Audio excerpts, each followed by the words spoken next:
o que é interessante é que mesmo a Mary Kay entregando para o consumidor, a gente garante que a consultora tem seu lucro. Então, independente se você vai digitar Mary Kay é um clique e compra, e você não conhece uma consultora, a sua compra ela vai gerar um lucro que vai ser atribuído a alguma consultora. Porque esse é o nosso propósito. Então, qualquer movimento que a gente fizer, sempre vai ter a consultora no centro, que é o porquê a gente existe.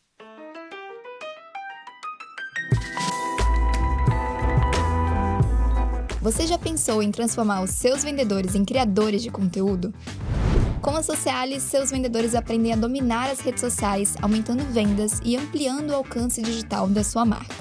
Afinal, vendedores ativos nas redes sociais conquistam mais clientes e vendem mais. Com a nossa plataforma, você repassa as melhores estratégias de social selling para os vendedores e lojas. Ações realizadas por esses vendedores geram pontuações que refletem um ranking, incentivando ainda mais o engajamento. Acompanhe em tempo real as mídias criadas e veja os resultados alcançados por seus vendedores e lojas. Centralize todas as peças e materiais de produtos, campanhas e ofertas em um só lugar, facilitando o acesso e a conexão com as suas estratégias digitais. Transforme seu time em verdadeiros influenciadores da sua marca com a Socialis. Fale com o nosso time e peça uma demonstração. Olá pessoal, eu sou a Rafaela Guimarães, host e fundadora do podcast Marketing Negócios. Estamos aqui com uma marca que eu sou fã, que representa muito marketing no setor de beleza, que é aqui a Mary Kay. E eu tô aqui com a Vicky Galo, que é VP de Marketing da Mary Kay aqui no Brasil. Vicky, seja bem-vinda ao Marketing Negócios. A gente tem muito o que falar hoje. Obrigada pelo convite. E estou muito feliz aqui de poder compartilhar muitas coisas, né? E com os produtinhos também já com aqui. Os produtos aqui, tem um lançamento recente, assim, bem interessante, que depois eu vou contar. Boa. Bom, Vicky, para a gente começar, você liderou muita modernização da Mary Kay aqui no Brasil. Qual que é o momento da Mary Kay hoje, olhando para 2025, olhando para as mudanças do consumidor, né, e dessa digitalização cada vez mais hiperconectada? Conta para a gente um pouco. Acho que é importante, antes de qualquer momento, o nosso propósito é atemporal.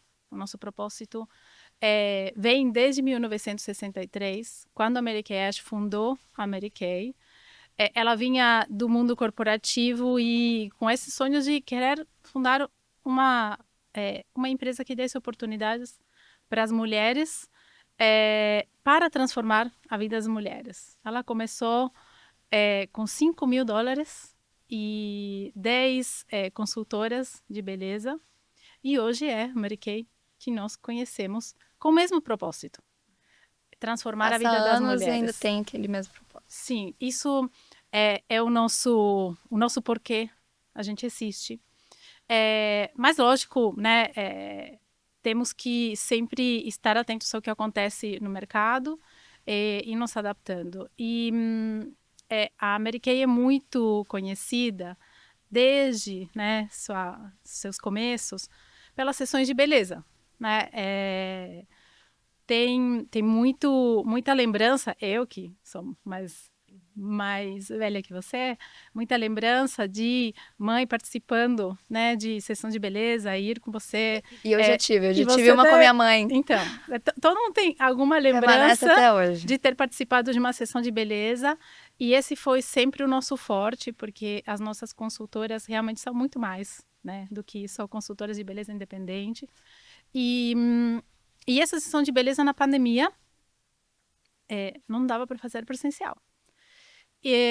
Isso exigiu, né, que migrasse muito desse trabalho da consultora para o mundo virtual. E após a pandemia, embora teve uma volta, né, aos hábitos presenciais, teve muita gente que ficou no digital. Teve muita gente que trabalha os dois. E isso somado ao fato de que, embora somos uma marca que existe desde 1963, a gente quer estar na vida e no repertório de marcas das mulheres desde muito antes, desde sempre. E para isso, temos que também trazer para a marca consumidores mais jovens. Isso exigiu que a gente estivesse presente com venda digital, além da participação que as consultoras tinham já no canal. E por isso, no ano passado, lançamos Mary Kay é um clique, Mary Kay um Clique é uma plataforma onde as consultoras elas podem ter a sua loja, né, com a sua personalização, e elas podem vender os produtos, todo o portfólio, mas a Mary Kay entrega diretamente para o consumidor. E o que é interessante é que, mesmo a Mary Kay entregando para o consumidor, a gente garante que a consultora tem seu lucro. Então, independente se você vai digitar Mary Kay um Clique e compra, e você não conhece uma consultora, a sua compra ela vai gerar um lucro que vai ser atribuído a alguma consultora. Porque esse é o nosso propósito. Então, qualquer movimento que a gente fizer, sempre vai ter a consultora no centro, que é o porquê a gente assiste. E, no paralelo, a gente vem trabalhando, né, desde o ano passado também, uma modernização da marca, para acompanhar também essa presença no digital. E essa modernização vai desde o logo até no ano passado também, no início do ano passado, a gente entrar no TikTok, que foi algo que não tem como ficar fora Não se tem. você quer fazer parte do repertório de uma geração Z, né? Uhum. Quando a gente olha para essa geração, sabemos que 90% está presente em alguma rede social, mas mais de 60% usa o TikTok para quê? Para busca. O TikTok já não é tanto uma ferramenta de entretenimento, o social é uma ferramenta de busca, né? E por isso a nossa presença precisava ser forte no TikTok. E aí, com esse lançamento, fomos parte de um piloto. Fomos um dos 4 primeiros países globalmente da Mary Kay a entrar no TikTok. E é um desafio, porque, como toda marca global, temos bastantes limites, né? Sim, Porque claro. tem... Pois é, eu até ia perguntar, porque, né, quando a gente até conversou sobre o Mary Brasil foi um dos primeiros aí pro TikTok. Uhum. Como que funciona isso? Porque, assim, como é que foi as características que levaram a Mary Brasil a ser selecionada para entrar no TikTok como marca? Foi por causa dos brasileiros que adoram rede social, provavelmente, Sim. né? Sim. Primeiro porque Brasil é o 4º maior mercado de cosméticos no mundo. E, portanto, também somos um dos top mercados para a Mary Kay. Também pelo acesso, né, e o uso de redes sociais dos brasileiros. E aí entramos dentro desses 4 primeiros países nesse formato de piloto, justamente para entender até onde a gente conseguia brincar no tom do TikTok, mas também no tom Mary Kay, né? Sim, Sem que é um deixar desafio de para ser todas as Mary Kay. marcas, É um né? desafio para todas as marcas. Claro. E esse piloto, né, por alguns meses trabalhamos em conjunto com o time regional e global, até que depois começou a andar sozinho aqui no Brasil. E, embora seja um desafio, acho que conseguimos algo que é manter o nosso tom, mas trazer o dinamismo que o TikTok precisa, o tom, a jovialidade que o TikTok precisa e a agilidade que o TikTok precisa. E uma das coisas importantes para isso, né, para a gente se manter Mary Kay, estando no TikTok, foi ter creators internos. Porque tendo um creator interno, a gente consegue ter essa agilidade, mas ao mesmo tempo uma pessoa que vive a cultura Mary Kay todos os dias. Sim. E aí você consegue unir o pensamento creator com também o propósito e pensamento da própria marca. Total. E o creator externo existe, e é importante também para trazer, né, coisas novas, mas ter alguém dentro, né, que vive o propósito, que vive a cultura, os valores, que sabe quanto a consultora é importante para a gente, que sabe como que a Mary Kay gosta, né, de falar, mas que também é um creator geração Z, que entende com quem está falando. Acho que foi super importante, assim, para a gente poder ter esse sucesso. Hoje, o TikTok do Brasil, para a Mary Kay, é o maior e o mais relevante. Eu falo muito sobre isso, sobre redes sociais e o comportamento do consumidor, que realmente as redes sociais se tornaram esse mecanismo de busca, pesquisa, validação também. Então, eu estou em dúvida entre 2 produtos, vou pesquisar no TikTok sobre esses produtos, pesquisar nas redes sociais, às vezes é uma consultora que está criando conteúdo, às vezes é um cliente, às vezes é um usuário, então acho que tem muita oportunidade. E aí, conectando muito com essa temática, quais mudanças, né, que o consumidor teve, que a consumidora Mary Kay de beleza, enfim, brasileira teve, que você mais viu nos últimos tempos, assim, que você vê, putz, isso aqui vai mudar o mercado, isso aqui vai fazer diferença? Olha, embora na pandemia teve essa migração para o digital, pós-pandemia a gente viu uma necessidade de voltar para a experiência. A experiência é algo desafiador para a gente, porque nós, como companhia, não tínhamos esse contato diretamente com o consumidor. Né? Nosso primeiro consumidor é a nossa consultora de beleza independente. Depois da pandemia, já muitas pessoas já se acostumaram à compra digital, mas a experiência ainda para o mercado de beleza acontece ao vivo no físico, né? E vemos muito esse comportamento de eu vou para o físico, tenho essa experiência, testo o produto, vejo se gosto, depois eu vou para o digital comprar.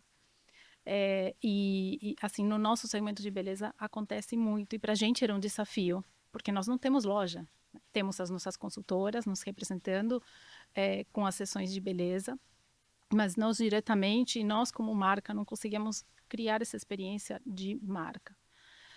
Nesse sentido, algo que trabalhamos muito no ano passado foi tentar trazer algumas ações de live marketing, mas levar elas também para o ambiente digital e conectar elas ao ambiente digital.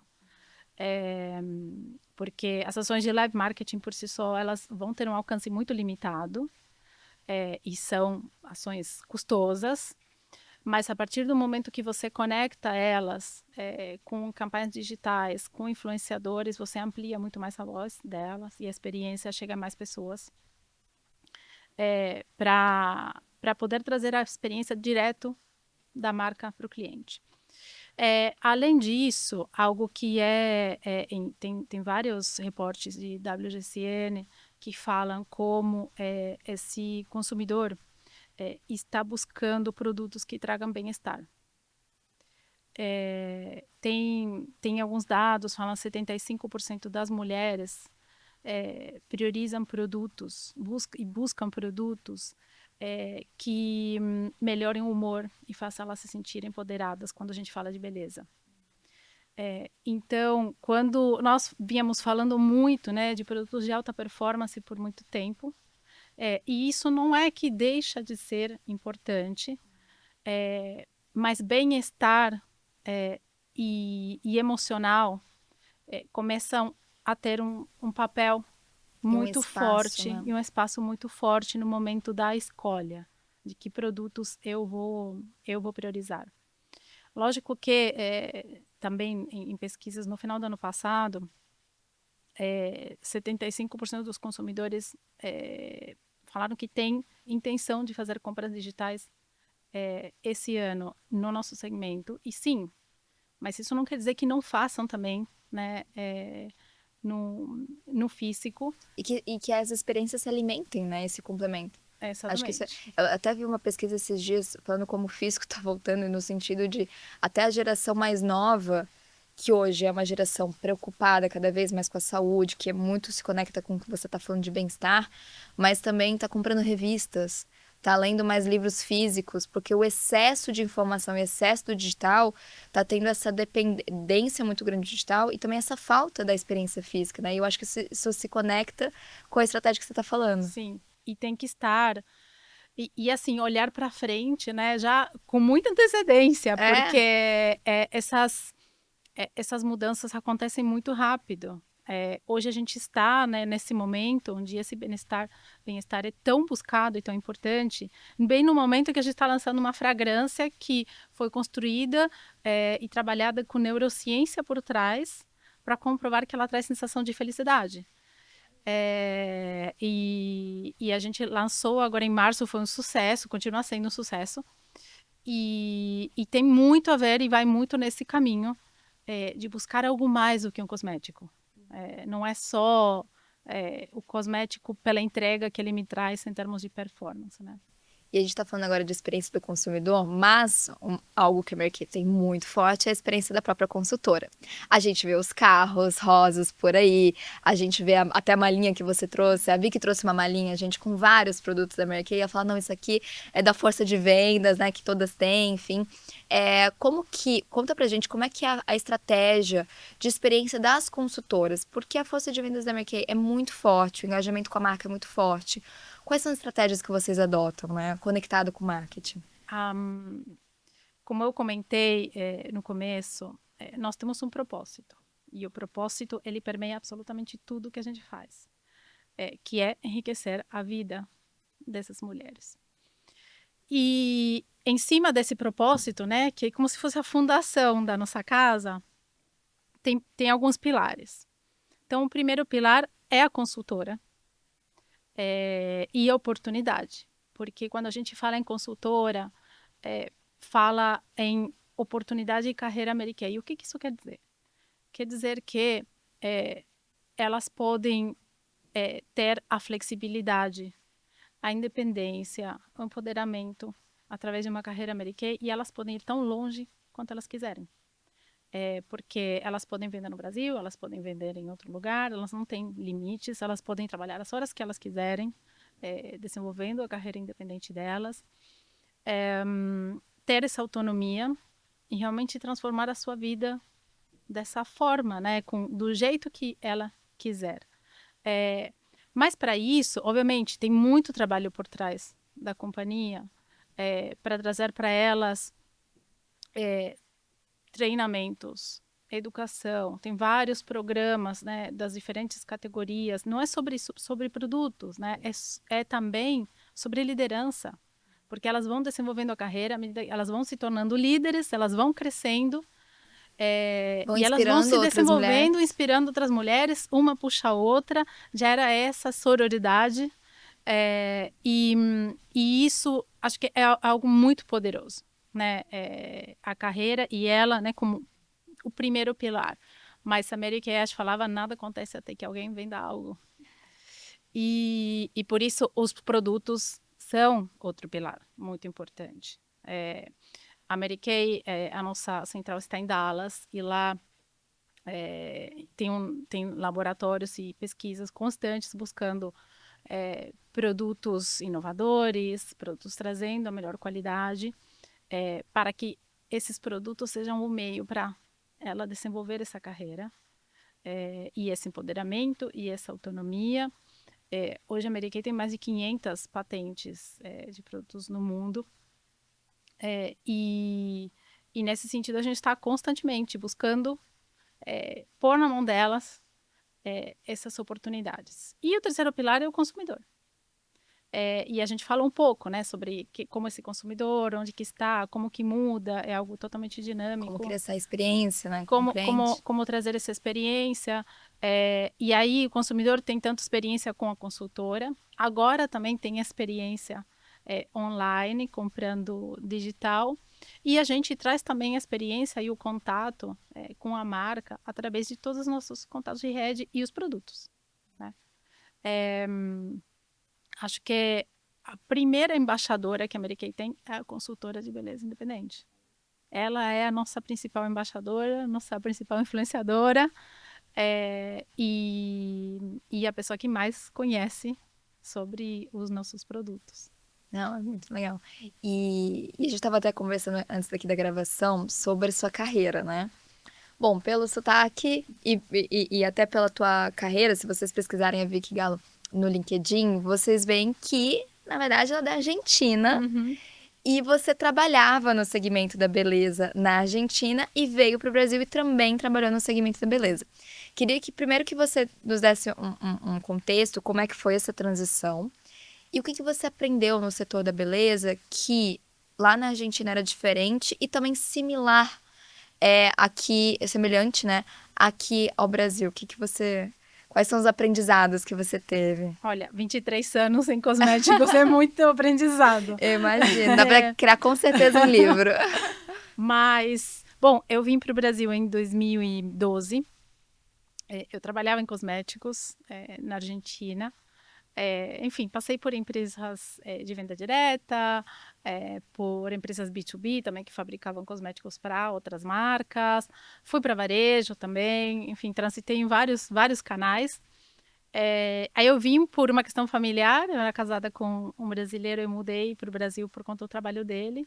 Cheguei no Brasil meio que com 2 crianças, uma criança de 1 ano, uma de 5, e pensando, tá, vamos ver se eu me adapto.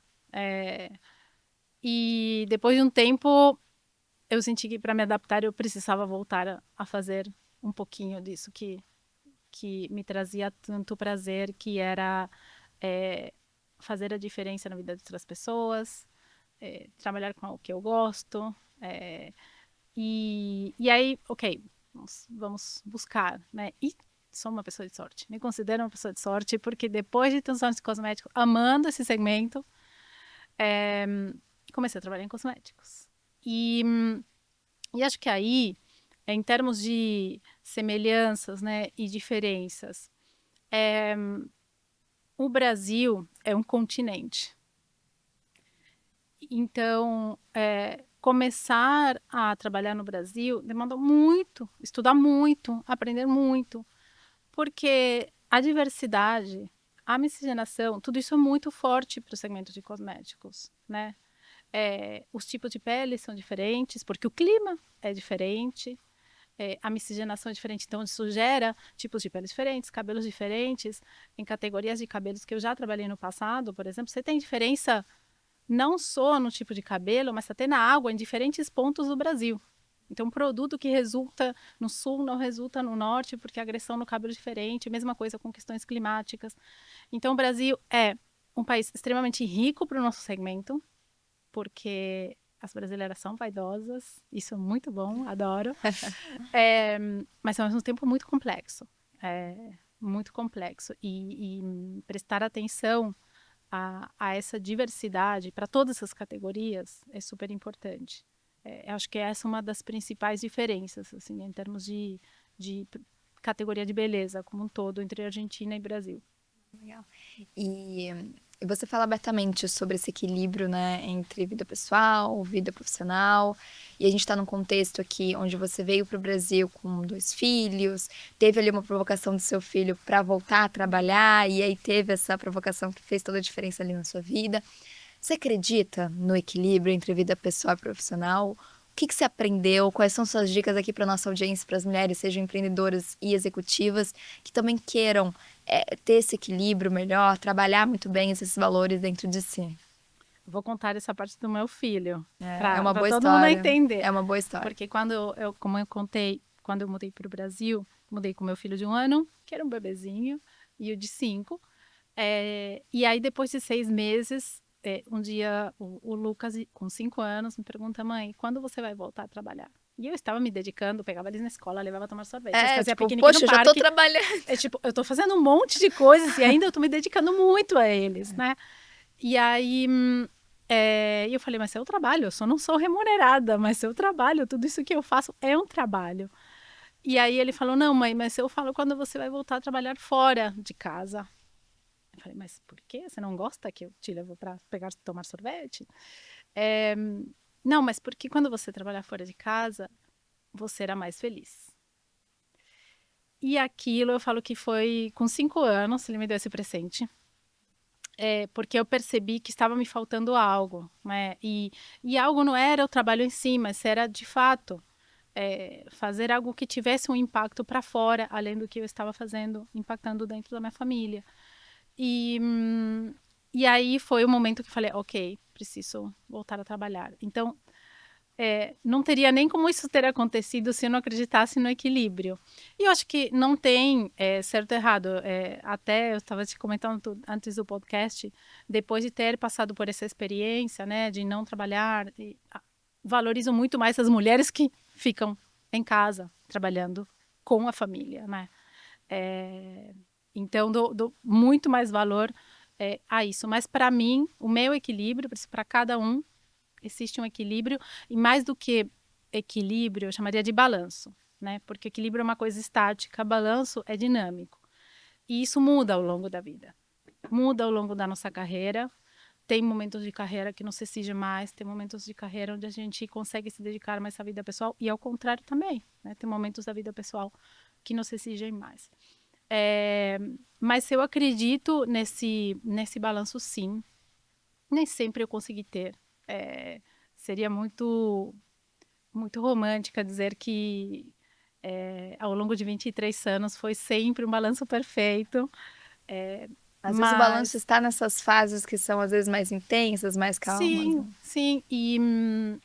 E eu acho que é um ponto importante que para mim foi quando fez o clique, que é entender que esse balanço dependia de mim. Não esperar que viesse alguém te falar que estava desbalanceado, né? E então esse balanço, quando eu entendi que esse balanço dependia de mim, e eu entendi, tá, quanto que eu preciso dedicar para cada parte da minha vida, e não é só, né, família e filhos e trabalho, é também cuidar de si mesmo, ter o seu tempo para você. São os hobbies também. Exato. Então, eu acho extremamente importante. E então o primeiro é entender qual o balanço que funciona para você, e ser consciente de que esse balanço depende de você. Eu acredito que existe, e eu tenho a sorte de estar na Mary Kay, que é uma empresa que cuida muito dessa parte dos colaboradores, até porque a maioria do staff são mulheres, e as mulheres, querendo ou não, temos um trabalho emocional de que cuidamos muito mais da família, né, desse trabalho emocional do que os homens de uma forma geral. Então existe uma cultura já de provocar e de buscar esse balanço. E como líder, mulher que já passou por vários momentos assim ao longo da carreira, eu me sinto muito responsável por trazer isso para outras pessoas, para o meu time, né? E tem um time também predominantemente de mulheres. A Mary Kay Ash falava que existem 3 formas de liderar: pelo exemplo, pelo exemplo e pelo exemplo. Ah, muito bom. E é isso que eu busco, né? Se eu não busco o meu balanço, eu não estaria dando exemplo para o meu time buscar o balanço. E obviamente que hoje estamos ainda longe, né, como sociedade, do lugar ideal para a mulher conseguir ter esse balanço, e o homem também, né, estar a par. Mas se a gente não começa mudando isso hoje, nunca vai mudar. Então, como líder, e como líder sempre tive times predominantemente de mulheres, busco isso, busco dar sempre com isso. Não, perfeito. Adorei, Vicky. E tem uma perguntinha que a gente sempre faz em todos os episódios para os convidados, que é o melhor e o pior conselho que você já recebeu. Queria que você contasse pra gente qual foi o melhor conselho que você já recebeu. Eu acho que até o seu filho, acho que foi aquele conselho, mas eu vou procurar outro. E o pior conselho que você já recebeu. Começar pelo pior. Uma vez alguém me falou, não importa o que você fizer, aquilo que você fizer seja a melhor. E achei isso, uau, na hora. Nossa, que motivacional. Mas com os anos e a experiência, na verdade, entendi que tem uma coisinha que eu mudaria nisso, que não importa o que você fizer, sempre busque ser a sua melhor versão. E sempre busque ser melhor do que a sua última melhor versão. Porque não se trata de você estar buscando sempre ser melhor que outros. E até porque não existe muito isso. Somos todas pessoas tão únicas, tão diferentes, né? Com seus problemas. Podemos crescer juntos. E podemos crescer juntos, né? E olha que poderoso, se todo mundo busca ao mesmo tempo, junto, a sua melhor versão. Então, eu falo que não daria nunca esse conselho para alguém, tipo, busque ser o melhor sempre. Até eu falo isso para os meus filhos, busque ser, tipo, dar o melhor de você. Sempre busque ser o seu melhor. O melhor conselho veio no momento onde eu estava com um momento, assim, de crise de carreira. E sentia que eu precisava fazer uma mudança. E que eu não estava bem naquele momento, no lugar onde eu estava e como estava. E aí, uma pessoa me falou, sabe qual é o mais importante assim, para o líder? Nunca perder a capacidade de sonhar. E eu percebi que eu tinha, naquele momento, perdido essa capacidade de sonhar. E quando ela me falou isso, eu falei, é isso que está acontecendo comigo. E eu preciso resgatar isso. Né? Então, acho que como líderes, a gente precisa sempre manter essa capacidade de sonhar. Porque se nós, como líderes, não conseguimos sonhar com que as coisas podem ser melhores, com que as coisas podem ser diferentes, como a gente vai inspirar outras pessoas a pensarem nisso? E essa inspiração de sonhar com algo diferente é o que faz as pessoas se mobilizarem e motivarem realmente a buscar, né, algo a mais. Então, acho que um conselho para, como líder, obviamente que serve para gente, líder ou não, na vida. Vida pessoal, vida profissional, tudo. Mas quando você está meio desanimado e pensa que o mundo é tudo cinza, Lembre-se de sonhar. resgatar e nunca perder a capacidade de sonhar. Concordo muito.